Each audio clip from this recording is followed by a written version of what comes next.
బొమ్మల ఆట అని తెలుసు,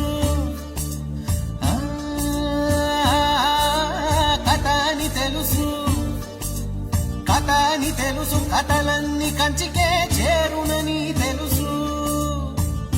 తెలుసు తెర తొలుగుతుందని, తెలుసు తెల్లారుతుందని, తెలుసు ఈ కట్టె పుట్టుకుమంటదని, తెలుసు ఈ మట్టి మట్టిలో కలిసిపోతదని. ఎన్ని తెలిసి ఇరకాటంలో పడిపోతావు ఎందుకని? మాయ